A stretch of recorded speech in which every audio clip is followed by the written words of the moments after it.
Something like this is about $425,000. Shut up. What's up, everybody? My name is Joe. Thank you for coming to Lightweight's podcast. You're about to see one of the most extensive watch collections, $3 million worth. We have $500,000 worth of diamonds. Watches will be like one of the most liquid assets you'll ever have in your life. And this is all from my buddy who owns a jewelry store called Happy Jewelers located in the OC. What is the most expensive engagement ring you ever sold? We've sold a pink diamond for about $3.4 million. He brought Richard Millie's, Rolexes, APs. What did he end up buying? He bought a Rolex Day-Date, 40 millimeter. How much is that? It was around like $45,000. But I showed him like the crazy stuff. He's like, no. I mean, the guy can afford it. I mean, he could buy anything he wants.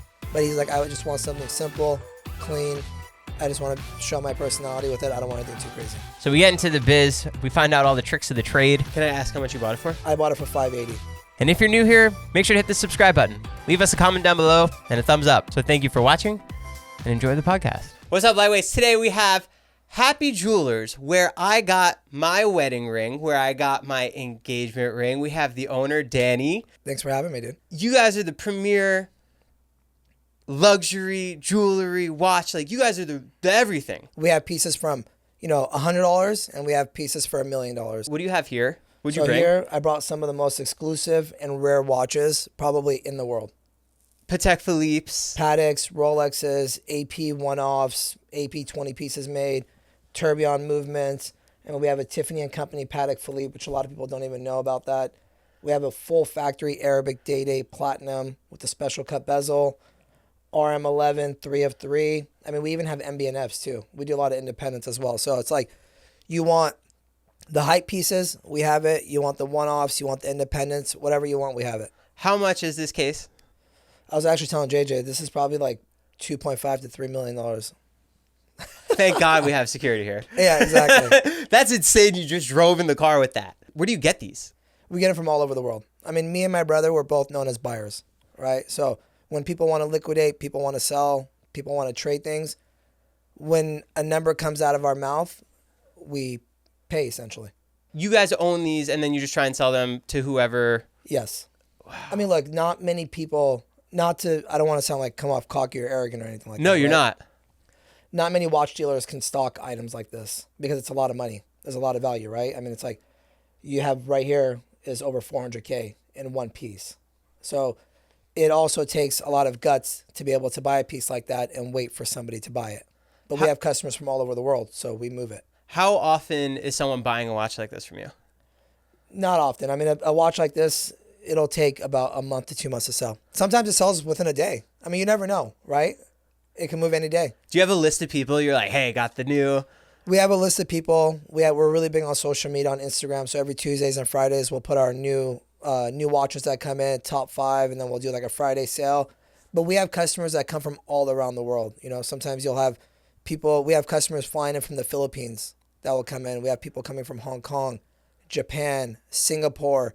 I mean, we had a guy the other day flew in from Singapore because I had a yellow gold green dial AP. I want to say it was around 125 pieces made.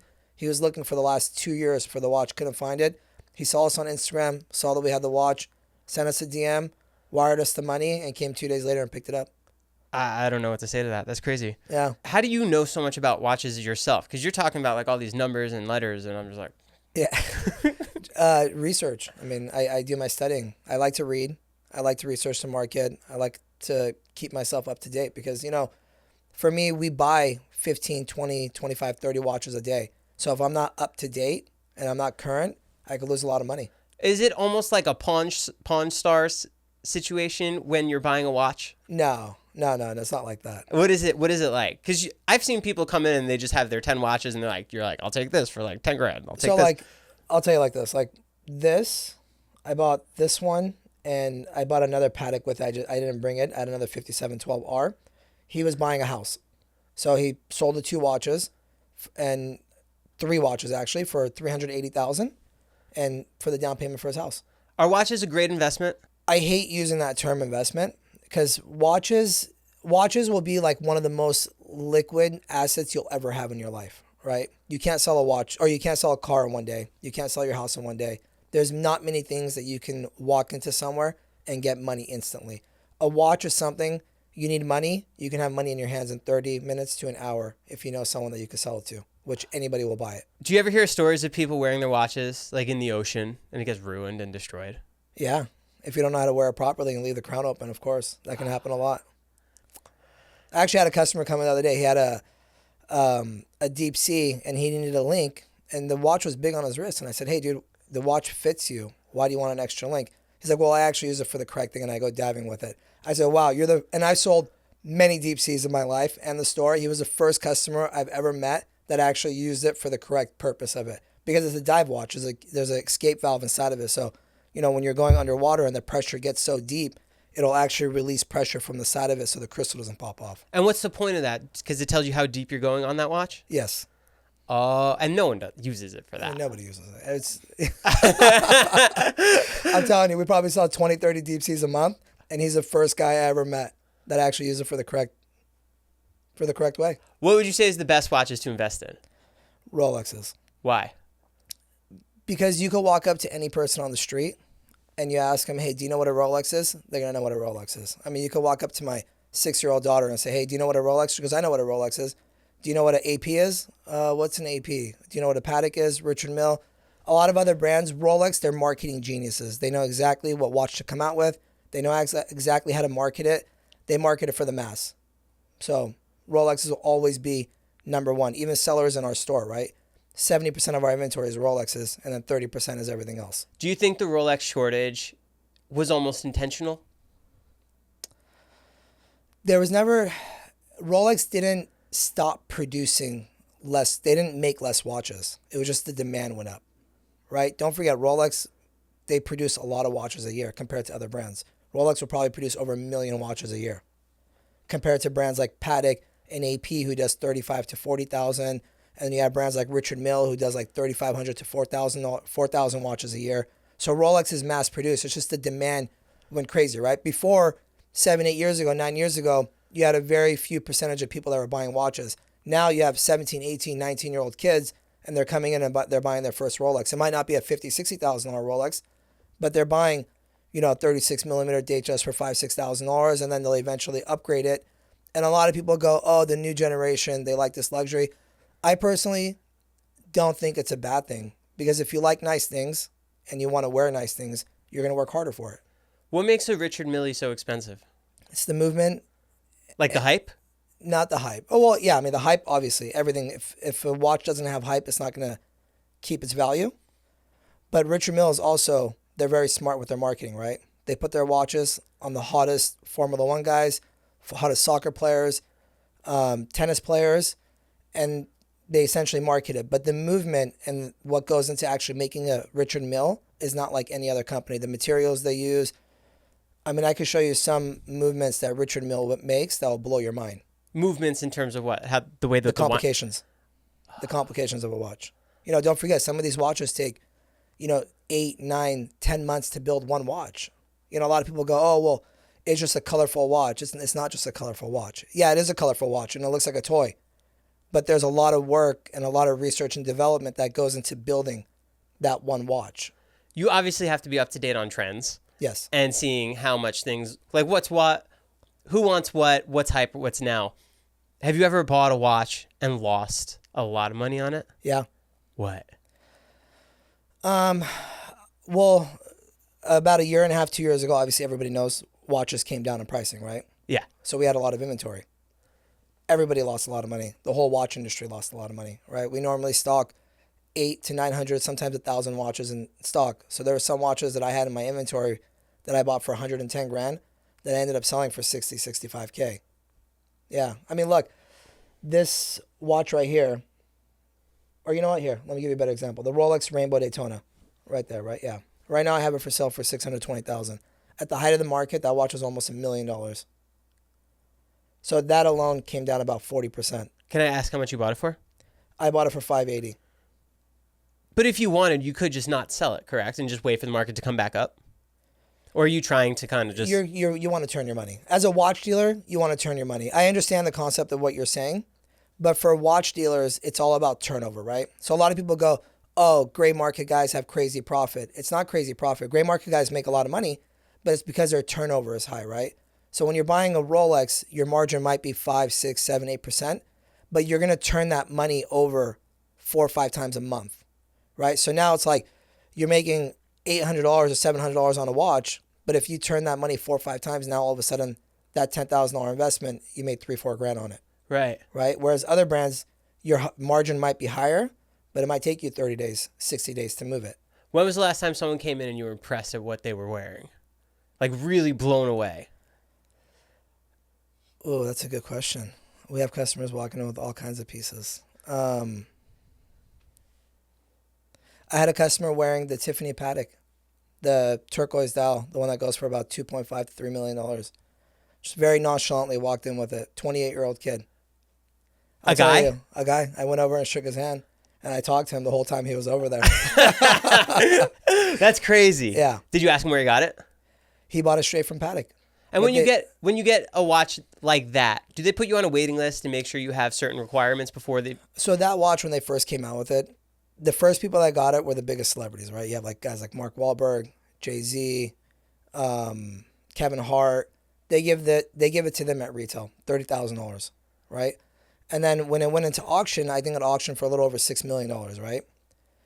And then after a few months, the value of the watch was in that $2.5 to $3 million range. But if you wanted that watch in the meantime, Tiffany said, hey, we'll sell it to you. You could have walked in, I could have walked in and bought the watch. But they said, with the purchase of it at $30,000, you have to spend about $3.5 to $4 million on jewelry, on any kind of jewelry, and we'll give you the watch, right? So that was kind of the new value of the watch, right? You buy $4 million in jewelry. If you go liquidate that jewelry, you might lose 40, 50%.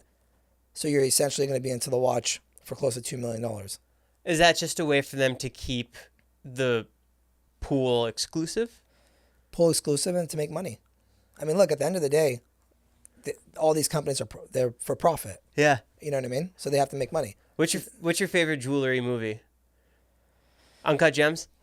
I liked Uncut Gems. I didn't like the ending of it. I thought it kind of sucked, but I like Uncut Gems. Do you think it was true to the trade? I didn't like the fact that they made it like a gambler that kept like trying to sell his merchandise and stuff like that. But yeah, I mean, it was pretty true to the trade. Yeah, I would say so. Wow. Yeah. It's fun. There's all sorts of creatures in the jewelry business. You know what I mean? That's why you got to trust who you're buying from at the end of the day. And you have your select people that you do buy from? Yes. Do you buy from all over the world? We buy from all over the world, yeah. We buy mainly from internationally. We'll buy from site holders, What's dealers. a site holder? Site holders are the people that deal directly with the mines. They're the companies that deal directly with the mines that are buying huge packages that cut the diamonds themselves. So normally a normal jeweler, there's the mine, site holder, and then there's wholesalers in, India, Israel, Belgium. So normal companies here will buy from those guys. We'll buy directly from the mine because we do mass quantity. We're able to. A site holder is not going to sell to you if you're buying $100,000. They're going to sell to you if you're buying a few $1 million. Right. So we have the ability to do that. So we're buying directly from site holders. Got it. Yeah. Can you explain the story of Happy Jewelers? How you guys got started? Yeah, of course. So my dad at a young age, they were farmers essentially in a village in Turkey. And when he was younger, he always wanted a better life for him and his brothers. So when he was young, he told his dad, he said, hey, I want to go to the main city in Istanbul and I want a better life.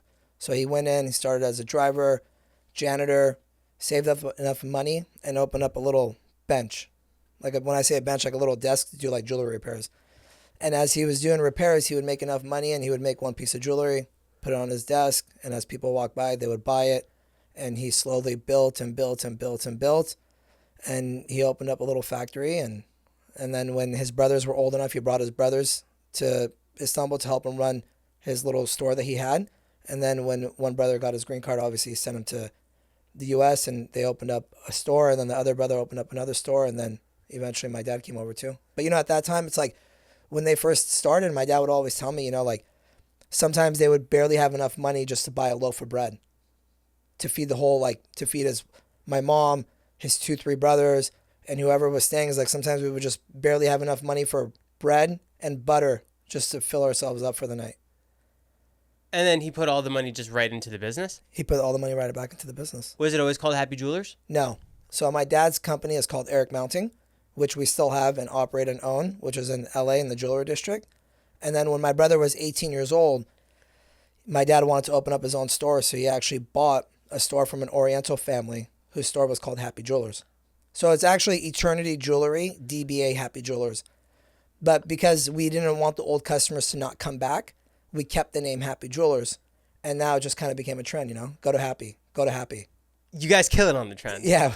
What's your secret to getting all those influential people? To be honest, it's word of mouth. I mean, look, at the end of the day, they're all normal. They're people, right? So they're going to ask around. They're going to ask their friends, hey, where'd you get your ring? Where'd you get your watch? Etc. So essentially, that's just kind of the way we built it. You guys have the best customer service. We do. I've only bought one wedding ring, but it was a great experience. Yeah.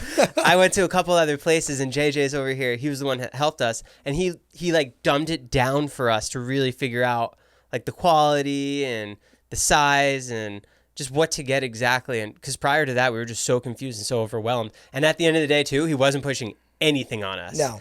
And you guys came over and you talked to us, and you're like, hey, if you want this, and like me and my mother-in-law went outside, we had a discussion. We're like, this is like crazy right now. And we ended up getting it. And it was the best. And now we've recommended people. And people always ask that when they walk into a store, like on a Monday morning, they'll walk in at 10 a.m. and they go, man, you guys are so busy. What do you guys do?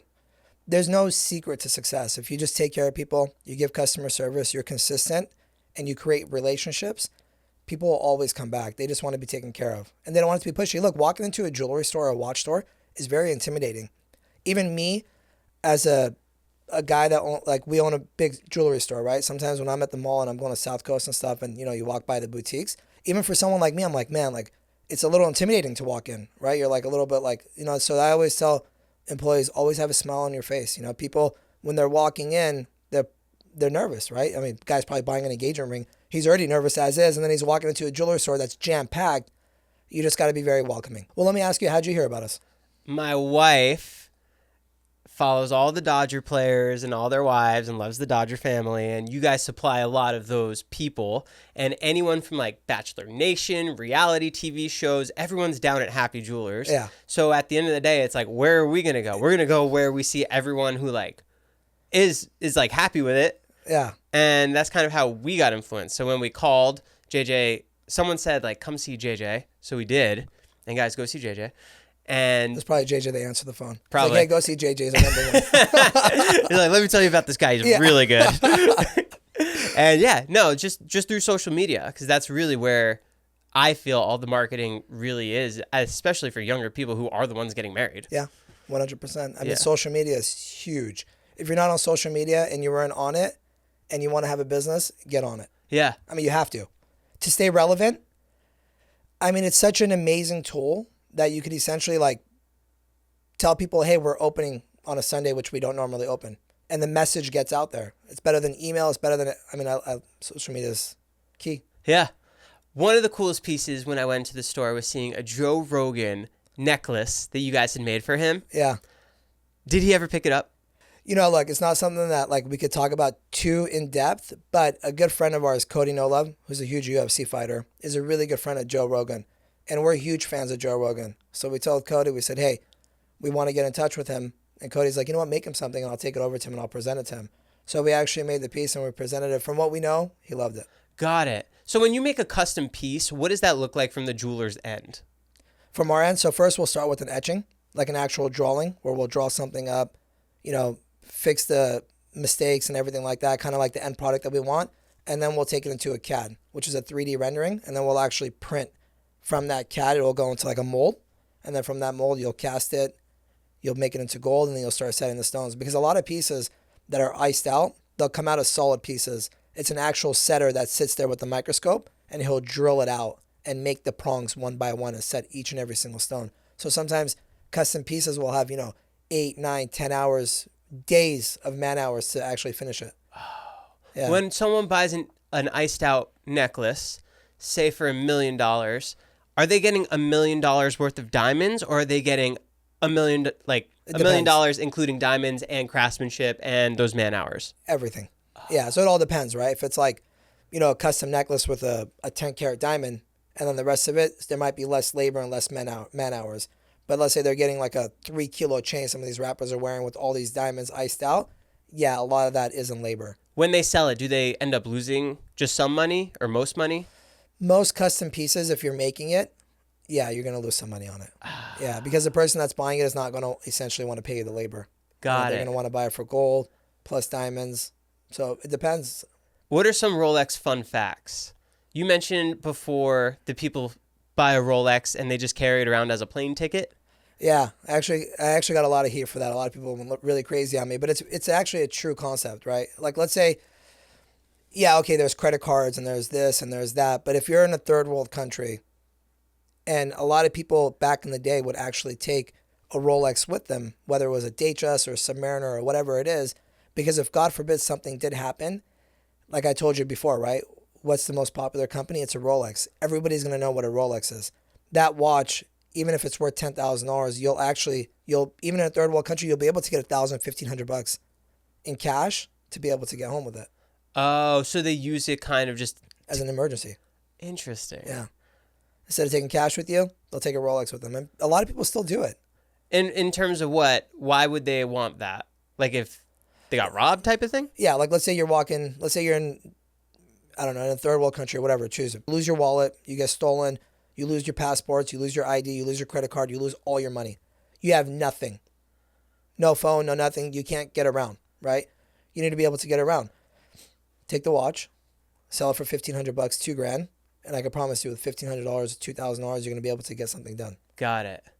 When you make an amazing buy, do you like go in the back room and like have a little happy dance? No. No? No, I used to, but not anymore.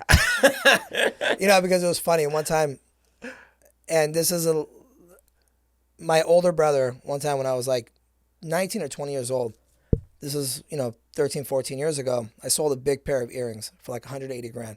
And I was like stoked. I was like, yeah, I was sitting there for like, 15, 20 minutes, a little bit, like thinking about my sale and everything I did, And my brother walked in the room. He's like, so what? You made a big sale. Now you're just going to relax all day?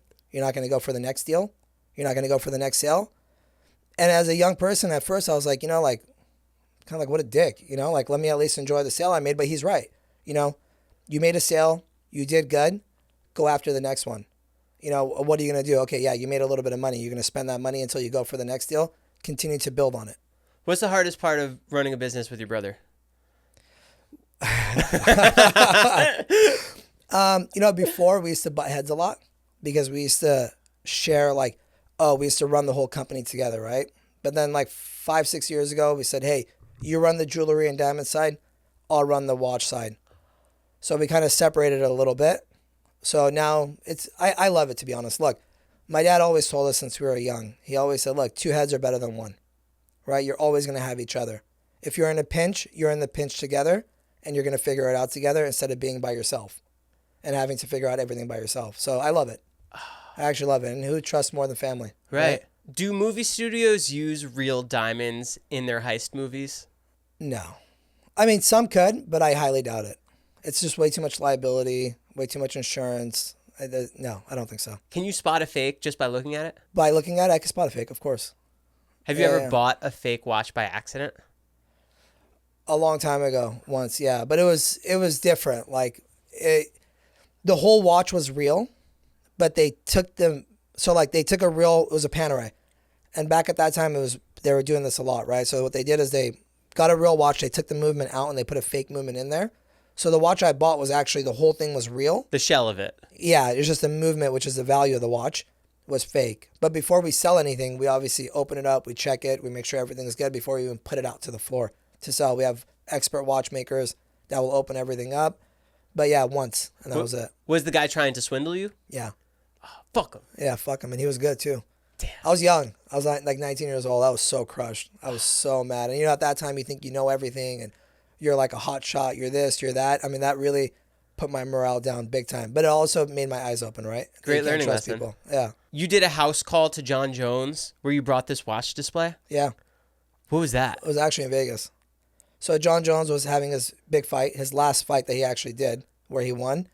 And he wanted a nice watch. So he called us. He said, hey, dude, I'm in Vegas before my fight. It was literally after the, what do they call it when they have the conference a day or two before the fight? The pre-show? Yeah, the pre-show. I literally waited for him after the pre-show. We went into the Bellagio where the mansions are. I have a good friend of mine that's well-connected over there. We went into this huge boardroom, like a Donald Trump-looking boardroom. And I showcased him a bunch of watches and jewelry. The nicest guy you will ever meet in your life. I never met him before. And he's a legend, right? So you're a little bit nervous. He walked in. I mean, he's one of those guys where when you meet him, it's like you knew him forever. You know, hey, what's up, guys? And, you know, I had a couple of my employees in the guard with me. He did face-offs with them. And, like, he was the nicest guy in the world, most humble person you'll ever meet in your life. What did he end up buying? He bought a Rolex Day-Date, 40 millimeter. How much is that? It was around like 45,000. Jeez. Yeah. But I showed him like the crazy stuff. He's like, no. I mean, the guy can afford it. I mean, he could buy anything he wants. But he's like, I just want something simple, clean. I just want to show my personality with it. I don't want anything too crazy. How do you travel with $2 million worth of watches? On a plane even? A lot of security. Are you on private when you did that? That one we actually didn't go private because it was such short notice that we literally just flew commercial. But we're insured. I mean, we're fully insured. We have security the minute we get off the plane. Is TSA wondering what you're doing with all this? I actually tell them beforehand. Yeah, because I already know that they're going to make me open it. So I'll tell them before I walk in, like, hey, I have, you know, luxury items with me. If you want to open it and take a look at it, you're more than welcome, but you got to take me to a private room because I'm not going to do it out in the open. That's how that works. Yeah. And they'll do it. They'll say, okay, fine. You know, they'll understand. They're not like, you know. What do these watch brands say about the owner? Omega. Ooh, that's a good one. I like that. That's a good question. I would say, ooh, that's good. That's a very good question. I would say, how can I word it? Like, low key, cares about the movement, doesn't want to overspend on a watch, and wants value for the money. Rolex. Likes the flash. You know, it wants everybody to know what's on his wrist. Apple Watch. I would say somebody that cares about health, right? Because they want to track their heart rate, they want to track their workouts, and they want to connect it to their text messages and emails. Breitling. Breitling is probably going to be a pilot or a bigger guy, right? Because they make bigger watches, they make great watches, and they're very involved in the pilot space. Do you think mostly pilots really just stick to Breitling for those? Like, are they really checking their watches when they're in flight? Some guys actually do. Some guys will. I'm not saying every single pilot does that, but yeah, I mean, some guys will actually use it, and some guys will, if they are pilots, they will buy it because of that reason. AP. AP is going to be a guy that wants to flash. He wants everybody to know what he's wearing, but he doesn't want to buy a Rolex. Why? He wants to be a little bit... More his own path? Not more his own, like a little more expensive. Ah. Right, a little flashier. A little more like, hey, you know, I did it. I made money. I have an expensive watch. Because in reality, it's like you think about it. For a stainless steel AP, I mean, some of them are 60, 70K, 80K. Jacob & Co. Jacob & Co. reminds me of like a billionaire Middle Eastern guy that walks around that wants like, it's a piece of art on the wrist. You know what I mean? So it's just somebody that wants to like really stand out. And most people that are going to buy a watch like that don't care about $500,000 or $600,000. Right. It's just dropping a bucket. Yeah. What are 3 watches every man or woman should have? Like brands? Yeah. I would say women. Are we going like no budget or is it like... There's some budget.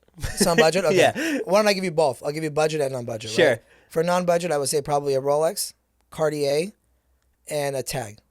A Tag? Tag Heuer, right? Something clean for every day. You know, $1,500. You don't have to worry about it. You can knock around and hit it, you know? Yeah. No budget, I would say a Patek Nautilus, ladies, like 7118, a Richard Mille, and a Vacheron. Like, how do you know all these numbers? Like a 71118. It's what I do. I even said it wrong. Yeah. I was repeating you and I said it wrong. It's what I do. I mean, I do it all day. I study it all day. You know, I put offers in all day. I'm looking at them all day. I'm studying it all day. I have to know everything. Did I make a mistake when I went to Switzerland? I couldn't get a Rolex, but I bought a Cartier. Did you get like VAT back? VAT? I did. How much? 20%? Maybe You did 10, good. 20. Yeah, you did good. Okay. Because even with us, if you order a brand new Cartier, we're going to be able to, some models is only like 7-8% off. Some models is 10-15% off. So no, you did good. Okay, cool. Yeah, everyone was wondering, like, you went all the way to Switzerland and you got a Cartier. No, it's How good. dare you? Look, at the end of the day, you got to buy what you like. I liked it. Yeah, and I always tell people that. If you just buy because of the hype, what's the point of that, right? Like if you're looking at your wrist, you want to buy what you enjoy. Sometimes I wear watches and people go, why the hell are you wearing that? It's because I like it. right? I like it, I enjoy it. If I like it and enjoy it, you're getting the value of it, right? If you buy something that you don't really like and if you go to sell it and you take a little 10, 15, 20, 25% loss, you're going to be upset. But if you bought something you enjoyed, you liked, and You if enjoyed it. you ever go sell it, you got your money out of it. Right. Switching over to diamonds and jewelry, is that a good investment? Diamonds and jewelry, I mean, look, they're all going to have value to them, right? When you're buying it, I always tell people, don't buy diamonds and jewelry as an investment. You want an investment, buy gold, buy a piece of property. They are luxury items. Are they an investment as in, are they going to have value after you buy them? Of course, they are going to have value. But it's not something you should expect to make money on. Okay. Watches are more of something that you can expect to make money on? If the market goes up drastically, like we did during COVID, yeah, you can make money on it. But that was like, I wouldn't buy watches, diamonds, or jewelry as investments. I would buy it as something that will hold value and will keep value, but you always got to expect a little bit of a loss, right? Yeah. Because when I'm selling it, I'm obviously going to sell it to make money too, right? When I'm buying it, I have to buy it to make money as well too. So you should always expect that 10, 15, 20% buffer. But look, there's times that you could buy watches where you can make a lot of money too. Yeah. You know, the Rainbow Daytona, I'm going to go back to that one. That retails for, 160, 170,000 and it's going for 5 times retail. You know, you have watches like this that retail for, a little under $100,000 and they're going for $500,000. But that's if you're buying it at MSRP. In order to get this from Tiffany, you got to spend $1 million, $2 million on jewelry in order for them to give it to you. Got it. That's the Tiffany. That's the Tiffany & Co. 5980. New buckle, 2023. Wow. It's a lot of words. A lot of words. But I brought some diamonds here too. Oh, yeah. Yeah. I mean, look, check this out. So right here we have a 10 karat. I don't know if you can see this. 10 karat DVS2. Something like this is about $425,000. Shut up. $425,000. Can a guy with greasy paws like me hold it? Here you go. Wow. Check it out. Why is this so expensive? The size, which to get a 10 karat diamond is very, very rare, but also to get it where it's high quality, where it's a D color, the best color you can get, and a VS2, which is very slightly included, which you're not going to see any inclusions to the naked eye on a size like this, is next to impossible to find. I don't want to hold it. It's too much responsibility. Really good. Now look, what's been very, very popular is you have something like this, right? This is a 9.5 karat DVVS2 lab grown diamond, which to the naked eye, you're not going to really be able to see the difference. Something like this is about $23,000. Oh, that's the difference between lab grown and mined. Yes. Wow. But look, on a lab grown diamond, you buy it, there's no resale value, right? The diamond is going to probably be worth, maybe if you're lucky, a couple $1,000 somebody will be able to pay you for it. You know what I mean? Yeah. Whereas a natural is always going to hold value, but it's depending on what you're going to get back for it. The reason why people respect us within the business and customers as well is because we're very, very transparent. We're very honest with everything. Let me answer this question. I know what you're going to ask. So look, a diamond, when you go in to sell it, I don't want to say it's essentially what somebody's willing to pay, but sometimes depending on the market, you might get more, you might get less. You buy a piece of gold, gold is worth what it's worth. Nobody can mess with you, right? If it's $2,000 an ounce, it's worth $2,000 an ounce. So if you come in with a coin and it's worth $2,000, nobody can tell you, hey, I'm going to pay you $1,800 because I don't feel like paying you $2,000. It's worth $2,000. But you can't tell the difference between lab grown and mined. No. Even with a microscope.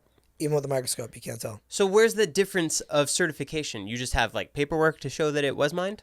You're going to have paperwork, and also on the girdle of the diamond, laboratories will engrave that it's a LG, which stands for lab grown, or they'll actually write lab grown and then the report number on it. What if they don't? What if they're trying to scam the system? Then that's fraud, and that's a crime, a really big crime. Really? Yeah. But there are machines that you can buy, which we have as well, which will cost you about $25,000, $30,000, that you put it into the machine, and it will actually test it to see if it's lab or natural. Oh, so machines can prove it. Machines can prove it, but very expensive machines. It's not just like a $100 machine that you're going to buy on Amazon. It's an actual machine that's built for that. That'll set you back $25,000, $30,000. What's the difference in the way that they're mined between lab grown and mined? Well, lab grown is grown in a machine in a laboratory in a 4 to 6 week period, and diamonds take thousands and thousands and thousands of years to evolve. Are they made in the same conditions as if they were in a cave? Yes. Yeah. So they'll imitate exactly what it is. So that's why lab diamonds will be the same hardness. It'll have the same carbon. It'll have inclusions. It'll have colors, clarities, everything. That's so interesting. Yeah. Are you seeing the trend where people are buying more lab grown than mined? Yeah, a lot of people are buying lab grown, but mined is still very popular and mine is still selling as well. But lab grown, of course, is selling really well because of the price point, right? Women always want bigger, size matters. They do. Yeah. So the difference between those two is you said one's like $500,000 and one's $30,000. Wow. It's a huge difference. Is that a wedding ring? It's a wedding That's ring. an engagement ring? Yeah. Well, some people can use it as a pinky ring. I think it'll look good on you as a pinky ring. Yeah, I mean, I think so too. Let me sell the house. What is the most expensive engagement ring you ever sold? We've sold a pink diamond for about $3.4 million. And the guy was going to propose with it? Yeah. What? Yeah. I mean, look, diamonds like that, when you sell them, those are considered some type of investment, right? Because they're very rare, very difficult to get. It was actually funny. We were doing a talk yesterday with the staff where I was teaching them about diamonds. And a lot of people don't realize this, but the most expensive colored diamond is a red diamond, right? A quarter carat red diamond can set you back $800,000-$900,000 for a quarter carat. This is a 10 carat. I'm talking quarter carat. Tiny, and like very low quality too, like I1, which is very, very included. But those diamonds, they're the type where they're so rare and the size of them, you ask what you want. Hey, I want $4 million. Well, I don't think it's worth $4 million. We'll go get another one. Well, there is no other one. Well, then give me my money. Right? If you want it, you have to pay for it. Where are those diamonds found? A lot of them were from the Argyle mine, like color like pink diamonds, but they come from all over the world. But they're very, I don't even want to say like 0.5%. It's less than, it's like very, very rare to get a colored diamond. Yellows are the most common. And then, you'll get into like the blues, the pinks, the purplish, the greens, the reds. But it's all natural. They come from all over the world. When that guy came in asking for that, did you have to go source that? We source it, yeah. Yeah. That one we bought from Israel, actually. Yeah. Because it's very select companies that will actually have items like that in stock. You know what I mean? It's not like, each big wholesale companies or site holders will have their specialty where they hold on to diamonds like that. And they'll essentially just ask what they want. But, they'll stock it and they'll put up the money for it and they'll buy it. What would you say is the biggest misconception that the public doesn't understand about the jewelry business? Profit margins, right? I think people think that there's crazy, crazy high profit in the jewelry business, which is not true, right? Natural diamonds today, profit margins are very, very slim on them because there's so much competition with online and so many companies out there where profit margins on natural diamonds are 7, 8%, 9%. Sure, when you sell the engagement ring, it's depending on where you go, right? You go to a company like Tiffany & Company, yeah, their profit margins are high. You go to a store in the mall, their profit margins are high, but it needs to be, right? Because the guy's probably paying 30, 40 grand a month in rent. But when you go to like a normal family jewelry store, like a family-owned store, the profit margins are not like 300%, 400%, 500% like that. I think that was one of the coolest things about your store is that you let me go in the back, and I'm just seeing all these people operating on the diamonds. They're cleaning it, they're setting it, they're like building the jewelry, and it was just like, yeah. I felt like I wasn't allowed to be there, but you were like, yeah, go ahead. No, we'll allow anybody in the back. We're full. We're open book. You know what I mean? You want to loop your diamond. You want to see the diamond you're buying. You want to see the inscription on it. We have, setters where they have cameras on their microscopes where we have monitors that will actually show you the actual serial number of the diamond if you want to take a look at it. You want to see your diamond being set. Sometimes people will have a diamond that's passed down from generations where they actually want to watch the setter set the diamond where they hand it to him. We'll allow them to do that. Anything you need and anything you want, we're good with it. Full transparency with everything. Can you name drop some of your clients? We just sold a Richard Mille to Deebo Samuels from Who's the that? 49ers. Wow. Yeah. How much was that worth? Is that public? If not, it's okay. Let's leave it off. I'm not sure if he's going to want me to tell you the price of it. Oh, Richard Mille. So But you you had to can source kinda- that? We had it in stock. Phew! Yeah, we had that one in stock, and he reached out. Super nice guy. I hope he wins the playoffs. Go 49ers. How'd you get it to him? We actually flew it out to him. Did you go? No, I sent one of my guys over there, and he flew it out to him. In a briefcase, a handcuff to their wrist? Yeah. No, very low key. He was a nice guy. Really good guy. Went really, really smooth. Flew it out same day. Wow. Literally. It was cool. It was fun. I mean, look, you can't. At the end of the day, a lot of celebrities, we deal with a lot of them. I mean, you have Debo Samuels, you have Lizzo, we have Cody Nolov, we have a lot of the UFC fighters, we have Kershaw, you have guys like Morgan Wallen, you have guys like Baylor Zimmerman. A lot of people don't realize it's like, I mean, we have tons. I mean, you can see it all over the Instagram, right? Like every other day we're posting up pictures of celebrities coming into the store. They're normal people and they want what they pay for, right? And they want to be taken care of and they want to get the right product and they want to pay a fair price, because a lot of people, when celebrities or ball players walk in, they're going to try to overcharge them, right? We don't do that. You know, we take care of them. We treat them like normal people. We give them the product that they deserve, and, you know, we create relationships. I mean, they essentially become friends at the end of the day. Would you guys ever do a reality show at your shop? No. Why? I just don't want my business out there for everybody to see. You know what I mean? Reality shows are like very drama related. And look, me and my brother, it's two brothers. I mean, they would have a field day with it, right? Because we're two brothers married to two sisters. A lot of people don't realize that. You're married to two sisters. Wow. Yeah, and we have a very busy jewelry store. We have celebrities and high-profile people walking in every single day. It would be a hit.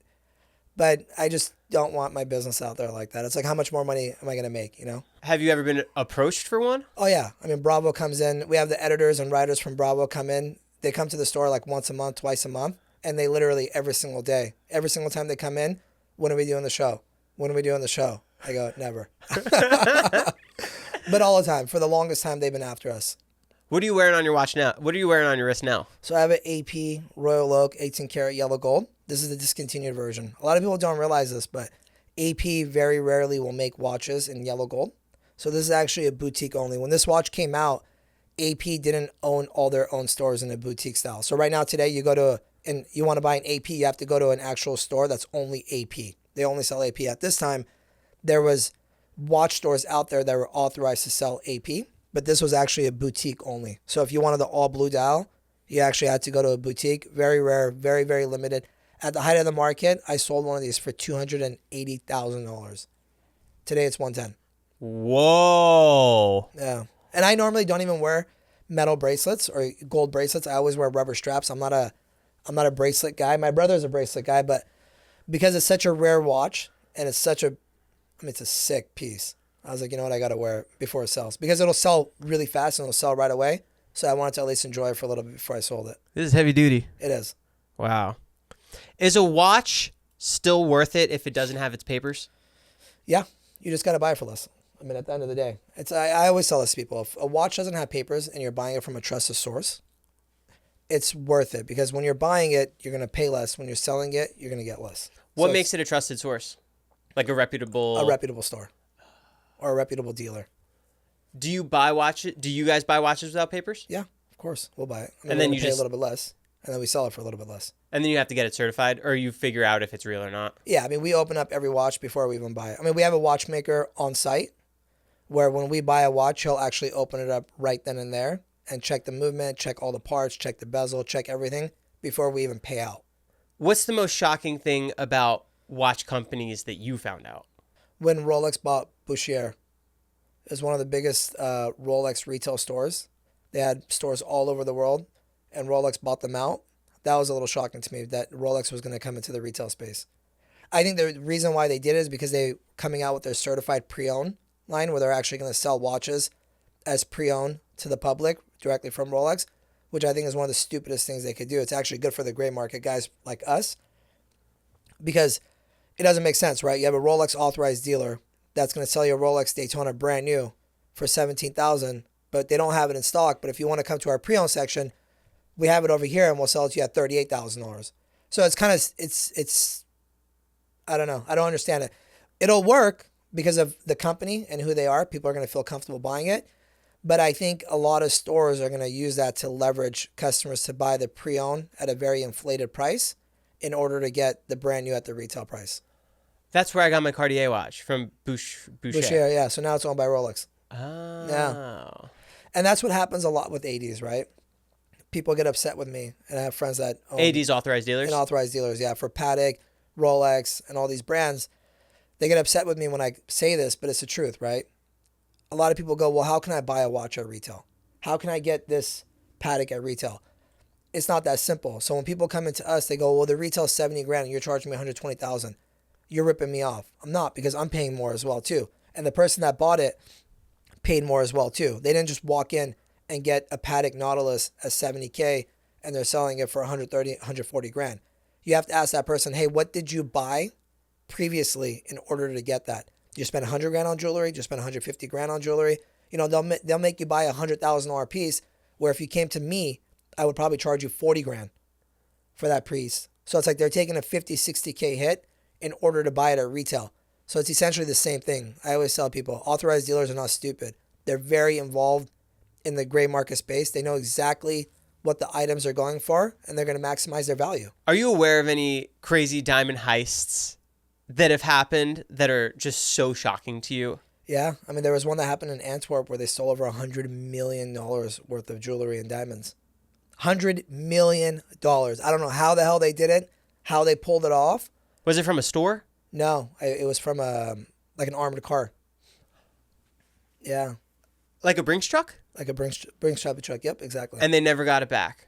They never got it back. From what I know, they never got it back. I'm not sure if like they recovered it, but I highly doubt it. And that's shocking to you that they were able to pull it off? Yeah. I mean, 100 million, think about that. I mean, imagine the amount of level of security they must have had for $100 million. Like, even if, like, let's say I'm shipping something with Malka or Brinks for $100 million or whatever it is, right? It's not even me that's putting that level of security, right? It's a company like Brinks or Malka that's going to, I mean, God knows how much security they're going to have and surveillance on those trucks in order to keep it safe.